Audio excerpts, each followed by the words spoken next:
back to another Artifact Corner. Today we will be looking at a very rare survivor of the late 18th century. This is a foreign currency calculator from 1793 that belonged to Henry de Lord. When Henry moved to upstate New York, he had stores that he operated in both Peru and Plattsburgh.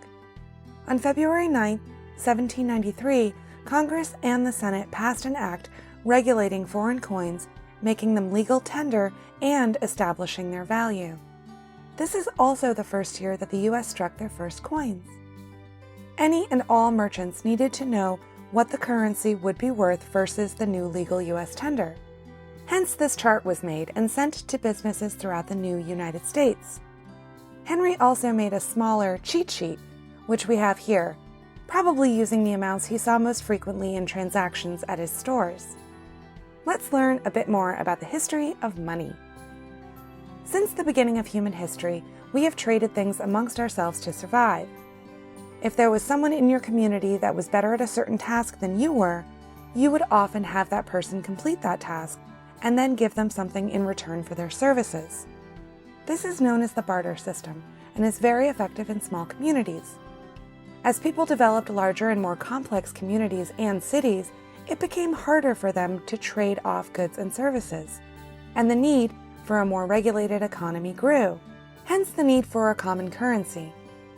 The first known iteration of coinage were manufactured in ancient Mesopotamia and were called a shekel. They were usually made of silver and were used in the cities of Tyre and Carthage about 5,000 years ago.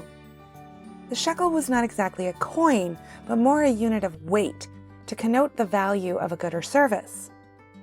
In 1000 BCE, the Chinese began making coins out of bronze and copper, very valuable materials in their day. The idea of metal coins, which held values specified by their makers, spread through Asia and into Europe.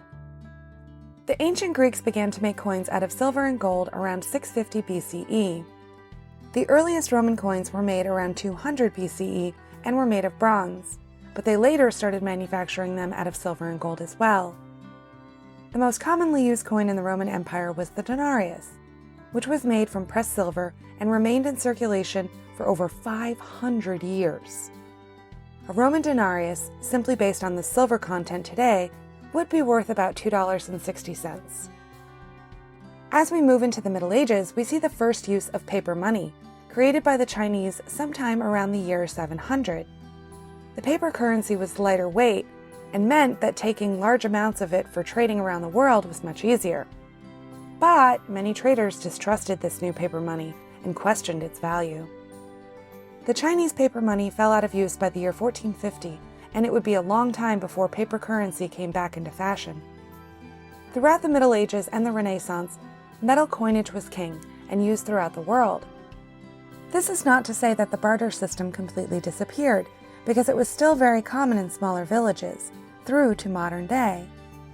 The colonists settling in North America in the 1690s had a form of paper money. Well, kind of.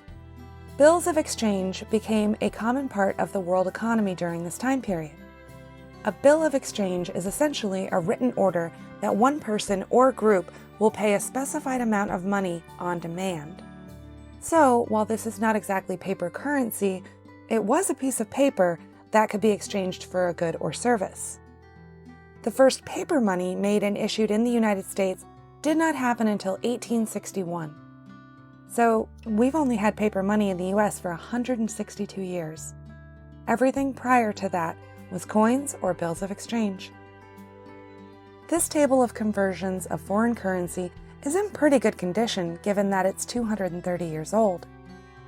There are some ink stains, and some creases in it are pretty deep, mostly due to it being folded up and likely stored in a pocket. It's still a fascinating glimpse into our country's very early economy, and we are so lucky to have it in our collections. Thanks so much for stopping by.